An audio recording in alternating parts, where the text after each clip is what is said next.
it gets to all of us. Nobody's immune from the curse of knowledge. And the curse of knowledge is when we become so familiar with something that we all of a sudden do not know what it's like not to know.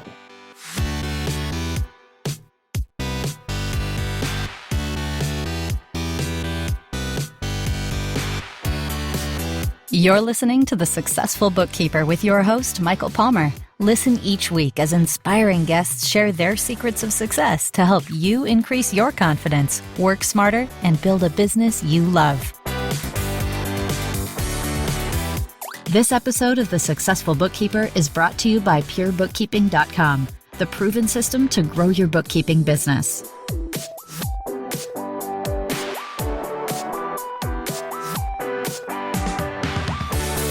Welcome back to the Successful Bookkeeper Podcast. I'm your host, Michael Palmer, and today's show is going to be a fun one, I am sure. Our guest is an author, speaker, and coach who focuses on accountability and productivity and has helped entrepreneurs and high-performance teams in 12 countries across 4 continents. Jeffrey Klubeck, welcome to the show. Thank you so much for having me, Michael. It's great to be here.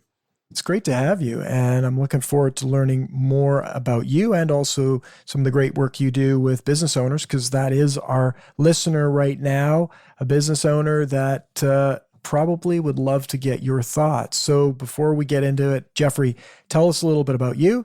Tell us about your career journey leading up to this point. Yeah. The first thing I always tell people when I'm talking about myself is I'm a lucky dude. My wife and my kids have me just waking up smiling and really trying to get out of bed, motivated to feel like I deserve them. You know, I'm married to Marianne, and we met when we were in college at San Diego State University, and we got 3 beautiful kids now, a high school senior that's getting ready to go to San Diego State, and our daughter who's a sophomore thriving, and our youngest is 10 years old, and our 2 dogs. And so everything for me starts at home with family and how fortunate I feel and how grateful I am and just trying to deserve that every day. From San Diego State, I got my master's in communication, and I was a graduate teaching assistant there. I taught public speaking and group communication courses, and I continued to do that for 20 years. But when I decided to build or start my coaching and consulting practice, that's when I got really good at teaching, and taking stuff from the classroom into coaching and consulting and training made me better there. I had got some neat competitive advantages at this intersection of academia and professional growth, but I'm a soft skills guy, right? Soft skills for strong leaders, soft skills for strong teams, soft skills make strong organizations. And I like to have a lot of fun along the way. I'm a jovial personality, and I don't know, you'd have to ask me something more specific, but yeah, I'm now unretired. Actually, I retired from teaching in 2017. It was adjunct professor, right? I taught 2 or 3 classes per semester while I was building my practice. And my practice took me around the world, as you mentioned in the intro. So I had to retire from teaching because I couldn't commit to brick and mortar. As much as I tried to supplement instruction with online and asynchronous, because all the tech is available, students still want you in the classroom, and they deserve to have that. So then COVID hit. Now everything's blended and hybrid and everything. But this book, we don't know what's going on now. Yeah. No, it's interesting because my master's thesis was are you ready for this, Michael? Perceived attributes and projected rate of adoption for online courses among students. So like in 1998, I was studying whether or not students would want to take courses over the internet.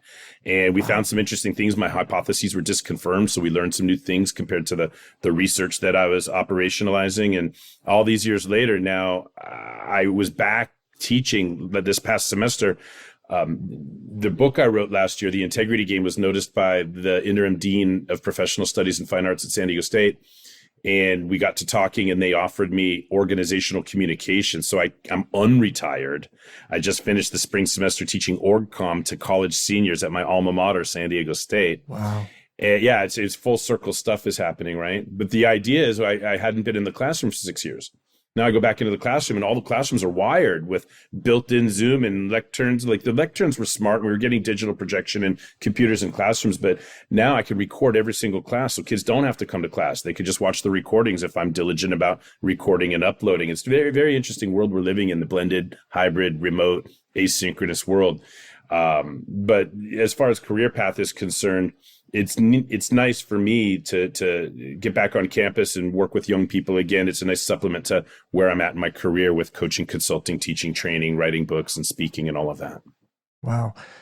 I feel like we got about 6 different episodes there, just, and maybe some of them wouldn't even be, interesting to our listener, because I'm interested in some of the things that you've said there and just the view, because we're here, we are on a podcast. What's the point? We're trying to educate people and give them new insights, inspire them. I mean, it's a lot of the work that you've been doing and studying, and what works, what doesn't work. And I mean, just out of that, I got to ask, like, what were the big surprises coming out of COVID, and then coming back now? You wrote that book. We can talk a little bit about the book, but what were some of the surprises of the way people learn, and will they want to learn online? And hey, yeah, you don't even have to show up for class anymore. Just get the download. Like, have you been surprised or not surprised about how people are going through that? Are they learning better, not learning better? Is it causing, I don't know. There's so much there.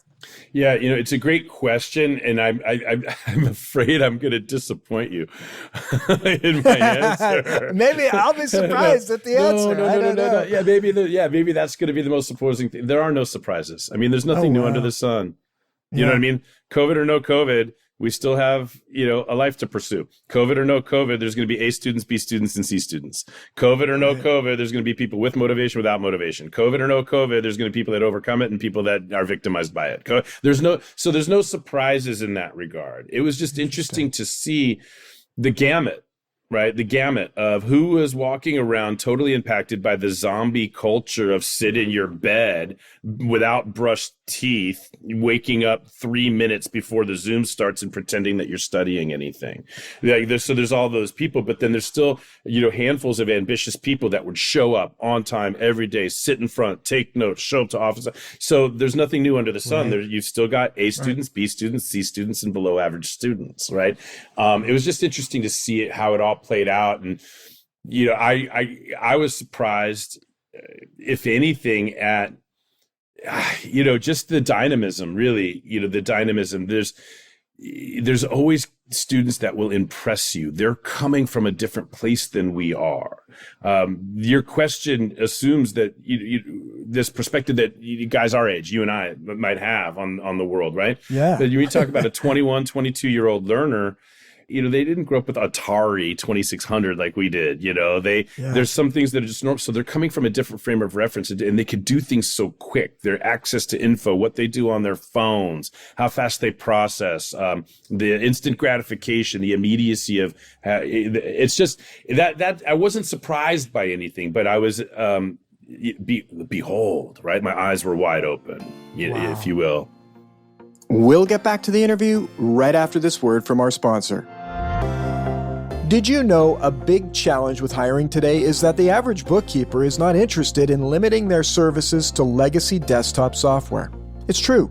There's no future in desktop as more and more business tools transition to the cloud. If you have clients who manage finished goods and raw materials, then Katana is an industry-leading cloud inventory platform that easily integrates with software like QuickBooks Online and Xero, giving you intuitive software you, your team, and clients actually want to use. Katana is partnering with accountants and bookkeepers to help better serve the manufacturing industry and build the best tech stack and workflows for your clients. As a Katana partner, you'll get a 20% recurring revenue share for each customer you refer, which you can reinvest into your business or pass on to your clients to improve your conversion rate. To learn more about the Katana Partner Program, visit katanamrp.com/successful bookkeeper. Thank you for hearing from our sponsor. Now let's get back to the interview. Yeah, like mine right now, because I'm just thinking about it and looking at my son. He's just turned 8.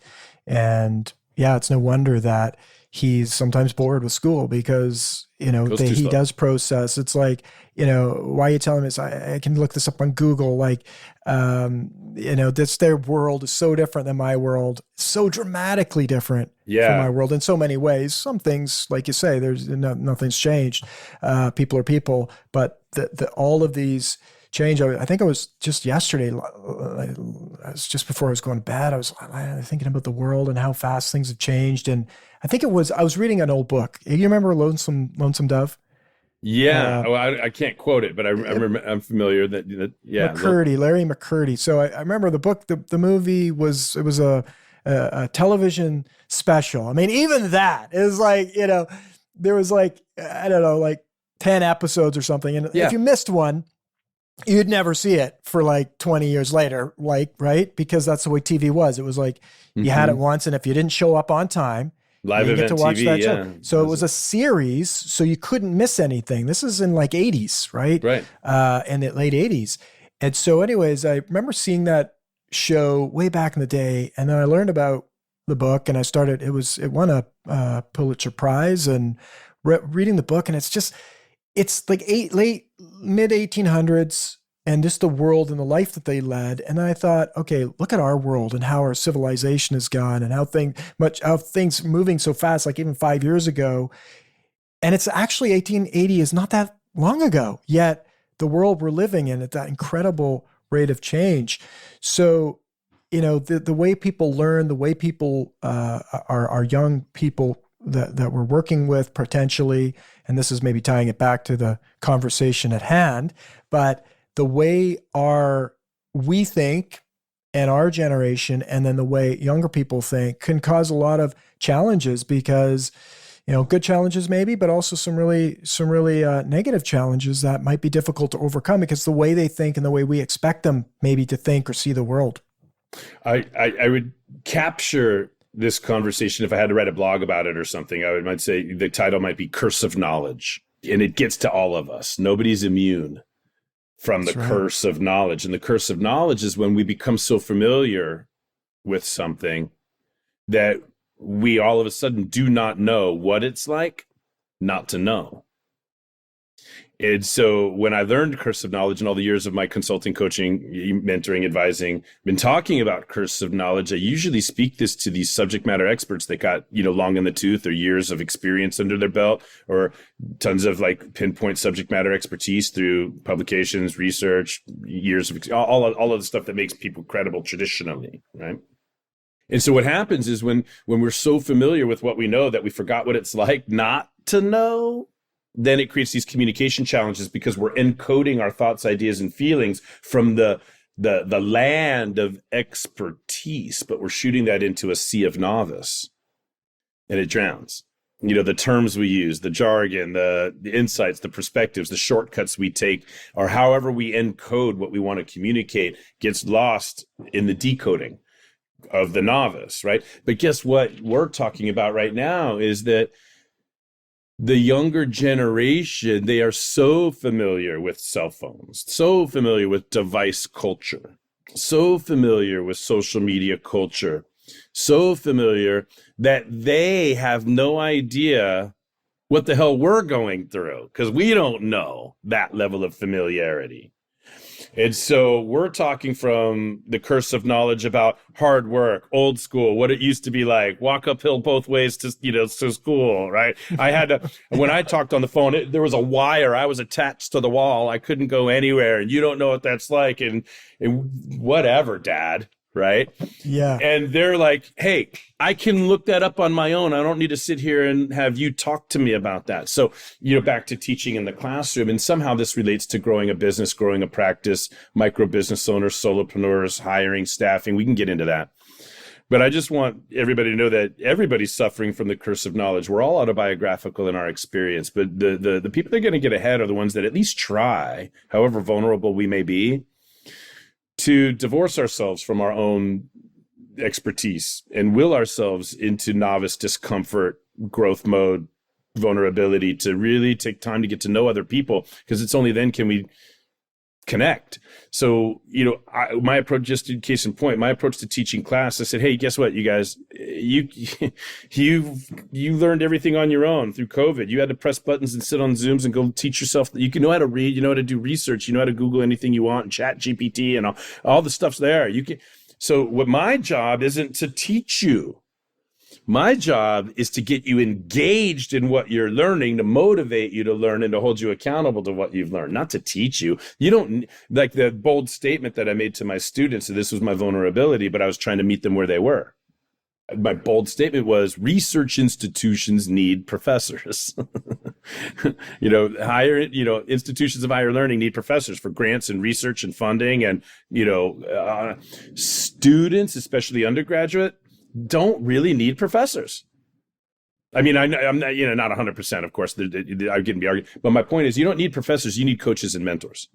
You need somebody to get you engaged, keep you motivated, and hold you accountable. And a lot of times the student-professor relationship is adversarial, right? A student doesn't want to hold themselves accountable, so they give the professor a bad rating. The professor put their heart and soul into teaching, and they're like, screw you, I've got a bad rating, and now I got to sit in a faculty meeting and get my hand slapped because you weren't accountable, and this is a waste of time for everybody, and now there's this push and pull adversarial relationship between students and professors. It doesn't have to be there, and it's not across the board.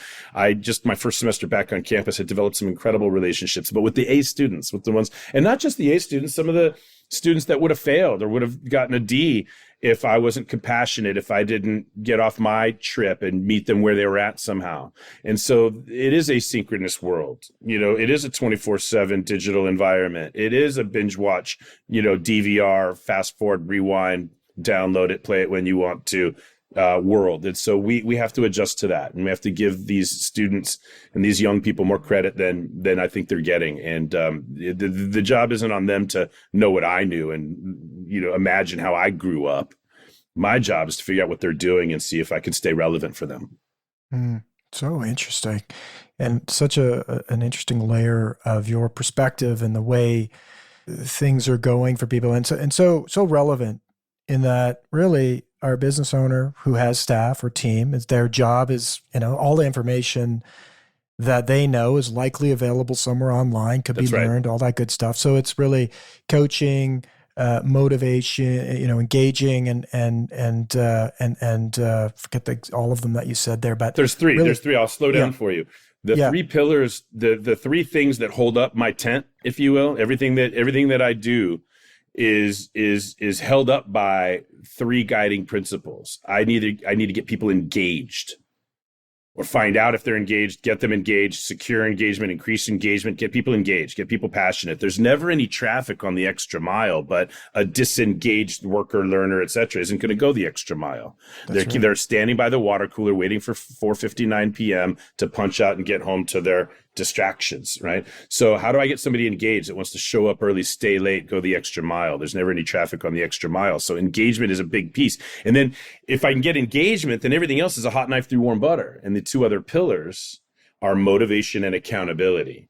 So I have a phrase it is a subtext to the book I wrote last year called The Integrity Game. Motivation plus accountability equals results. But if I don't get engagement first, all of the little work that I try to do to motivate somebody and all the work that I try to do to hold somebody accountable is like building a mansion on top of quicksand. Engagement is the solid concrete slab foundation. So there's a lot of organizations and institutions that are telling people what they want, but leaders are going to find out what people want and help them see the intersection between the individual and the team or the institutional needs. There's an intersection. Everybody can win. We can integrate needs, but a lot of times corporations are in adversarial relationships with their own employees, right? So leadership is for me, it's about getting people engaged, providing motivation, providing accountability. And all three of those are tough in their own regard. Oh, it's so great. So simple too. Like, the simple philosophy that we can really sink our teeth into, I think, is engagement. Number one, it's like, are people engaged? Do they want to be there? Do they, self-motivated. Self-motivated. It's like, wow, this is cool. I want to learn more about this. And I'm excited about this. I'm excited I see how here. this will help. Right. Yeah, for sure. And so then now with motivation, they're there. We want to motivate them to if it's in a business, it's like maybe motivate them to learn deeper, motivate them to want to think outside the box, or whatever the case may be. Well, I'll tell you real quick. I'd love to hear your take on it. Yeah, one level deeper on motivation. When we think about motivation, we think about internally. We think about, and it's part of it, mindset, right? Motivation. Where's your motivation? We almost think of it as a mindset or an emotion. You follow?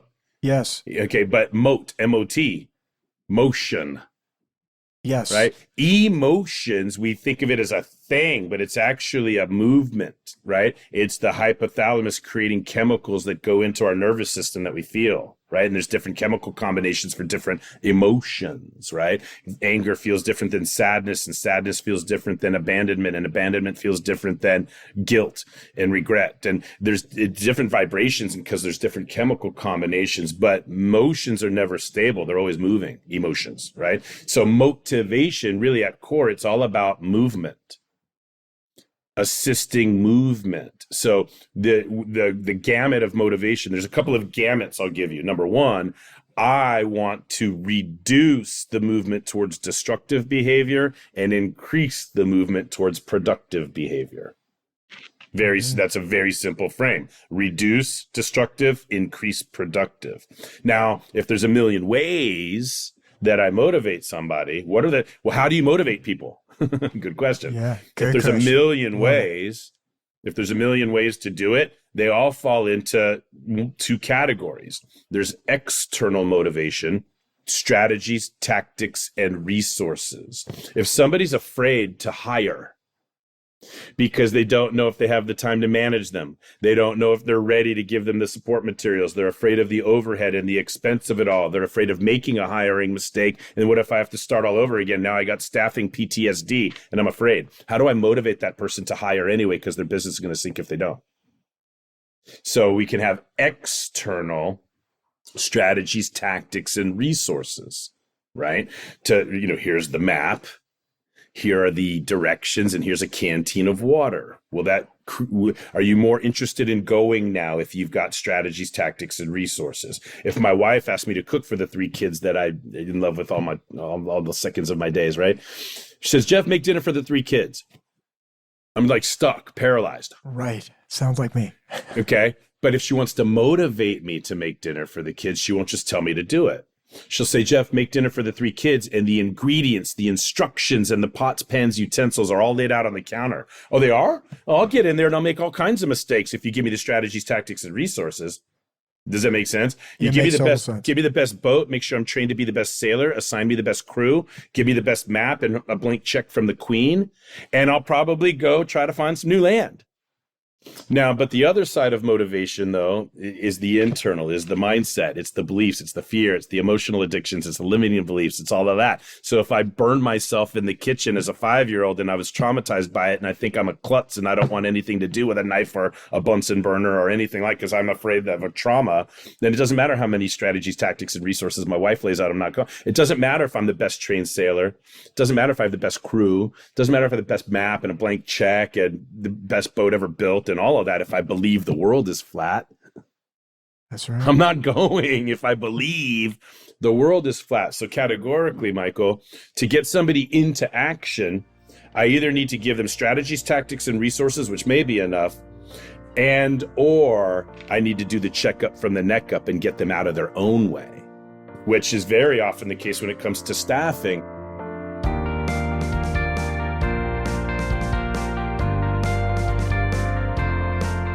I remember one time early in my career, there was a lawyer. He was a solopreneurial lawyer. He was the only attorney. He was burying himself in his caseloads, and his clients were starting to complain and maybe file for substitution of attorney because there wasn't enough attorney. Gotta hire. I'm afraid. I don't want to commit whatever it was at the time, years ago, 60 grand salary I'm like, hey, well, I got to convince him mindset, give him a new belief to focus on. Well, that lawyer's probably going to bring a book of business. Or when that lawyer comes in to handle caseload, you can go out and do biz dev and make it's going to be fine. Jump out of the airplane. There will be a parachute. You can't let fear control you. But it wasn't until I gave him a systematic strategic staffing process that he could execute and feel certainty. There's step 1, step 2, step 3. So every week when I would go in for my coaching session with him, I would communicate the strategy, and then he'd have his paralegal who was, two-timing as office admin, administrative assistant, and they would execute the strategic staffing system. And now he's not only brought his lawyer on board, who's now partner, but they've brought on additional lawyers and a third partner. So he was solopreneurial, and now he's got a firm with 2 partners because we got him past the fear of staffing and we gave him strategies, tactics, and resources to execute. And that doesn't mean he was not going to make a mistake or it was going to be perfect, but he had more motivation to take action, whereas previously he had been paralyzed. Wow. an excellent example, and totally relatable to so many of our listeners out there. And I love you simplifying these massive concepts so brilliantly. That's one of the things. I don't create the concepts, but I simplify them pretty good. You simplify them amazingly. Yes. Thank you.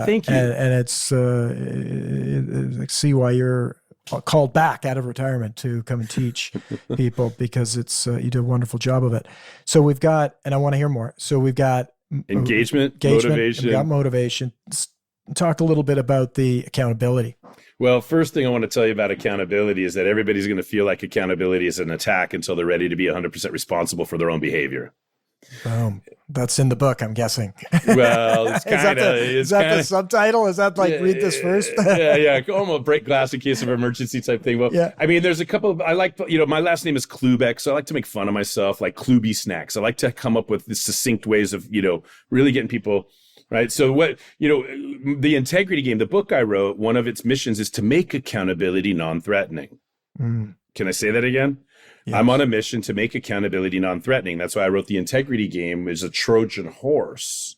It's a parable, a made-up story. There's a baseball game and a season ticket holder who's there to see their son who just made the big leagues, and it's the 9th inning, and the team needs to get a run home to tie the game to go into extras, and the hot dog vendor's over here saying, oh, extra innings? Oh, come on. Can we just end this game already? And the season ticket holder's like, dude, first of all, the rookie needs your support. He just made it to the big league. Second of all, did you just cheer against the home team? I'm a season ticket holder. Why don't you try to sell me a hot dog instead of complaining about how to go home? So they have this interesting like adversarial dialogue a little bit, and next thing you know, the season ticket holder says, hey, I'm going to be here all year long. If you want to learn about integrity and learn how important integrity is and what baseball can do for us in terms of helping us understand really important things, then I'll be here all season long. And so you got a mentor and a mentee character now that go on this journey in the book, and it's my Trojan horse, easy, digestible, 135-page, easy to read way to get concepts of integrity and accountability. So integrity is usually something that we accuse others of not having. So I want to make it easy and fun to look within. Integrity is something that we can accuse others of not having without being able to tell them how to improve it. Like it's like if you say, oh, that person's out of integrity, or that person needs more integrity. Okay, great. How would they get it? What's step one? What's step two? Integrity, I'm trying to make increasing integrity actionable. I'm trying to make increasing integrity systematic. I'm trying to make it a stepwise, actionable, systematic, non-threatening approach to increasing accountability. Oh, wouldn't our individual lives, our teamwork, and our organizations thrive if we can make accountability non-threatening? So accountability is a word that everybody can pronounce, and everybody thinks they understand accountability. But to me, it's like parenting or driving. Where everybody considers themselves to be really good at it. It's just the rest of you suck.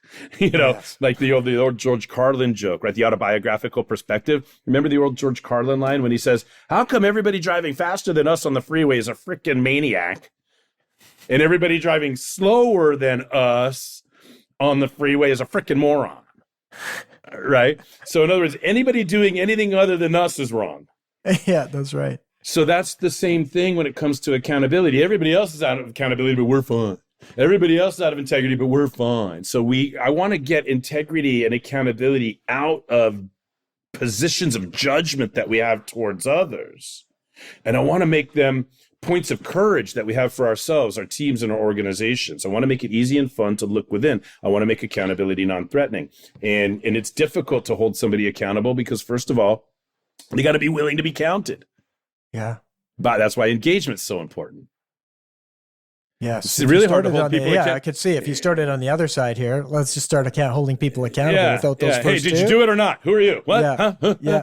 What? Anyway. What? Yeah. Stop trying to boss me around here. Yeah. So back to the curse of knowledge. I'm world-class coach. I'm hardcore trained in accountability, and I've trained dozens, if not hundreds of people in accountability. Like you pinch my arm and accountability comes out my ear. But that doesn't play well like among my friends or among my, community baseball dads or whatever. Like I don't have their permission to hold them accountable. We're just dads or we're just friends, but I am who I am. And so sometimes I have to really apologize sometimes for, holding people accountable or confronting people without their permission. It's natural for me, but it's like shocking for them because most people will let others walk around with broccoli in their teeth, but I don't like to do that. If you got broccoli in your teeth, I'm going to say something.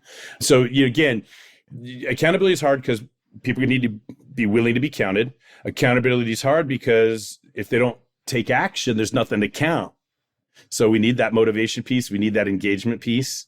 And then we need really good communication skills. We need the soft skills that make the strong leaders. We need appreciative inquiry. We need empathetic listening. We need tools of confrontation, but we need to understand that confrontation is actually profrontation to get it out of a negative vibration and into a positive vibration. I talk about tools of profrontation, right? To question people on intentions, or to shift levels of posture, or to decrease the distance of emotional engagement so they can open up more. And I have to open up more to get them to open up more, or, continually asking good questions and understanding what Aristotle taught us about logos, ethos, pathos, to give logical, credible arguments that appeal to emotions that get people into action. And there's so much that goes on, but people are throwing the word accountability around all over the place. And I'm just trying to plant a couple of seeds of doubt that maybe you don't know as much about accountability as you thought you did. And maybe there's more to learn, and maybe it make the difference in your business. And it definitely relates to staffing. Accountability is such a challenge that it gets in the way of staffing, because when you hire somebody, then you got to count their performance, and then that takes time, and you have to describe and define their performance, and you have to give them the strategies, tactics, and resources, and you got to get them engaged and motivate them, and then ultimately hold them accountable. You know how many business owners out there are, quote, behind in their performance reviews, and there's employees that are waiting to find out if they're doing a good job or not, but the person has no idea how to hold the person accountable for the things they're not doing. So there's people that want raises, and they're pissed at the boss thinking, hey, when am I going to get my performance review? When am I going to get my raise? And the boss is like, well, I don't know how to hold you accountable for the bad job you're doing, so that's why I'm putting it off. Wow. I can keep going, but do you hear what that's a lot about accountability there.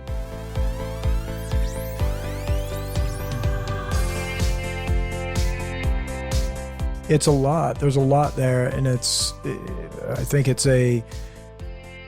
one of those golden opportunities that lives sort of buried. It's buried because many people think that they've got it, but it's actually buried below engagement and motivation, and the real source of the power, I guess you could say, to help someone drive and make the counting or accounting of whatever they're doing be really great for a business, is that if you miss these other steps and you're approaching it from, almost like a really, trying to think of the right word here, but I'll use myself as an example. I've got an 8-year-old son. Engagement, motivation, and accountability. Mm-hmm. Sometimes we're using the accountability tool in a really rough and authoritarian way, which is like total waste of air and energy on my part, because it ain't going to work long term. It's not going to do, it works short term, if you keep turning up the heat, right? Because like it worked maybe at level 1, and then it no longer works at level 1. So got to go to level 2, and then we got to go to level 3. And that's all just short term results. But to even forget about accountability for a while, get back to engagement, motivation, accountability can almost show up on its own in a way that, because we've got the engagement, because we've talked about the tactics and strategies and resources, mm-hmm. and we understand those things, it's like, now we can just simply, I can see where you're going with it, is that it can be actually quite positive, enjoyable, and great for both parties, because they're going to be like, hey, let's count how I've done, right? Because you told me you wanted to do this, and this would be the thing that if I did this, it would be great. I really want that. Mm-hmm. And here I've done it. Right. Yeah. I'm talking about the pillars, saying nothing of how we arrive at those goals. How do we get people engaged? And I could go, on hours of instruction there. How do we motivate people? I prefaced that a little bit, but how do we hold people accountable? I haven't even gone that deep, but just one thing for your 8-year-old, right? Like, let's see if you can hear all 3 pieces here: engagement, motivation, and accountability. Hey, 8-year-old, you want to have some fun? Yeah. Great, because it's time for bed, and I'm going to give you a fun choice. Would you like to run upstairs on your own to see how quickly you can get ready for bed, or would you like me to carry you? Do you hear the pieces? Yeah. Do you hear the engagement, the motivation, the accountability? I've given strategies. I've given him choice. but I set the boundary. It's time for bed. But you can't even hear that boundary at the forefront of your mind because I asked if you want to have fun first, and I got the yes, which that'd be you follow something super simple like that. Give them choices. Anything that feels pressed upon is going to press back. Yes. It's time for bed. I said it's time for bed. You know it's time for bed. If you don't go to bed right now, I'm going to start taking stuff away from you. Like, we don't want to do that. And by the way, guilty as charged. We're all human beings. Oh yeah, no, for sure. But the only reason I understand, it's at 8 years old, it's useless. Yeah. Well, it gets worse when they get into their teens and all of that. But my point is that at least we want to make the effort. At least we want to make the effort to show that we're taking the time to get to know people, what they care about, what they're interested in. If I know my son to be athletic and competitive, I'm going to say, hey man, how quickly can you get up those stairs? Right? Create a challenge for the person. Right. Or if I know that my daughter's a neat freak, which she's not, hey, let's see if you could brush your teeth without leaving any toothpaste on the counter. I'll give you $1. Yes. If there's no toothpaste on the sink when you're done with your teeth, I'll give you $1 and I'll put it under your pillow when you go to bed. But there's still when you go to bed. You got to find a way to set the boundary and then create choices and make it fun and appeal to their interests. But you still have to be able to communicate a boundary. Wow, amazing. So many great learnings from the perspective of starting with your being a professor and doing the teaching with younger people, but then so many relatable ideas to a business and hiring team and staff, and then as well, what better analogy is parenting and the challenges that go along with that, and definitely different because we're in a different relationship with our children than maybe your staff. It gets funnier if you bring up you broke those down: the students, the businesses, and the family. Well, what happens when you got a family-owned business? Yeah, there you go. Now you got exponential problems, right? I own a website that we're going to develop at the domain fireyourfamily.com. Wow, love that. Accountability coaching for family-owned businesses. Wow. Because while it's wonderful to want to treat your people like a family, that means that there's going to be some lack of accountability dysfunction, just like every other family. So we want to help family-owned businesses. Potential clients for you. Awesome. We're never too busy for your referrals. Yeah, because I've got some experience with just the challenges. It's rampant inside family businesses. So you'll be busy. This has been fantastic. Now we've got a couple of resources. We could go on this conversation, and we really, as you've mentioned, scratched the surface, but you've given us a great structure. I think the book is a great opportunity for those that want to learn more in your teaching style to get that book. Maybe give us the title again and best place to get it. Imagine Amazon or something, or your website. Yeah, the name of the book is The Integrity Game. The subtext is motivation plus accountability equals results, but the integrity game, and it is available on Amazon. It's less than $15 right now. Any of your listeners, though, if they want to email me, I'm more than happy to provide a PDF copy for free for listeners for your show. If they would like a PDF, I'm more than happy. And I'm easy to find. It's Jeff at theintegritygame.com. And I'm growing, but I still check my own email, and I'm more than happy to connect with any of your listeners that would love the PDF for free. It's wonderful. That's great. And I think it's great that you check your own email, and you might never say, I know Seth Godin is one that, he's big and he's, but he still checks his own email. So it's a pleasure. That's great. We'll have that in the show notes as well.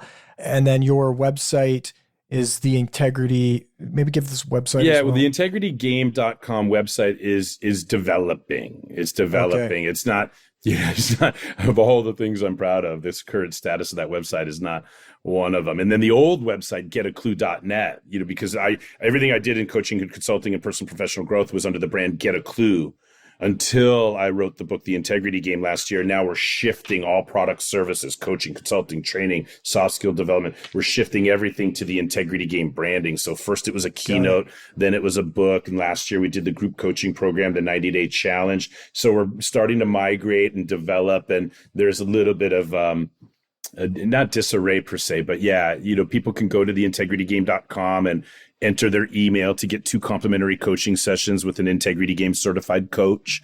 If your listeners mention this show, I can make sure that I kind of take those entries and position myself to communicate with your listeners if they're interested in complimentary coaching, especially around strategic staffing and the communication skills required to infuse your staffing process with engagement, motivation, and accountability. Happy to talk with your listeners about those things.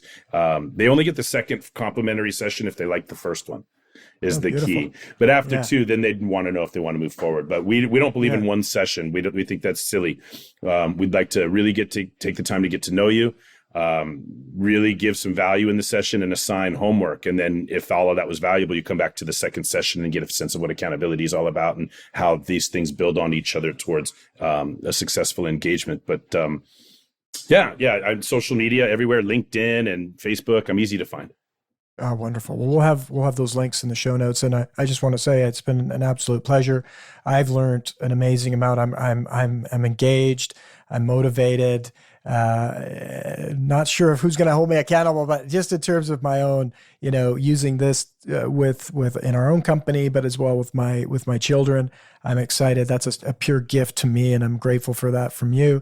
And I know if our listener, really can hear the difference that your content, your coaching, and your mentoring could really help to get a real exciting and beneficial outcome with having, either hiring staff or creating a culture in an organization where people are engaged and they're motivated and it's easy to hold them accountable to the outcomes that you want them to make. I really encourage you to get Jeffrey's book and to download that and begin that and take him up on his offer, because this is definitely, you're someone who's got a lot to teach to so many. So it's been great. Thank you, Michael. It goes without saying that I'm happy to come back anytime. So if you want something to be held accountable for, I can follow up with you and see when's the next time we can get scheduled. I've enjoyed the conversation immensely. And if there's anything I could do for you or your listeners, I'm 100% yes. Oh, beautiful. Well, that's great, Jeffrey. Some great surprises here and gifts and lovely things that our listener can go off and take into their business and their life. This is great. Well, Jeffrey, as I said, it's been a pleasure having you, and thank you for being on the podcast. Thank you, Michael. Pleasure is all ours. And with that, we wrap another episode of the Successful Bookkeeper Podcast. To learn more about today's wonderful guest and to get access to all sorts of valuable free business building resources, you can go to thesuccessfulbookkeeper.com. And until next time, goodbye.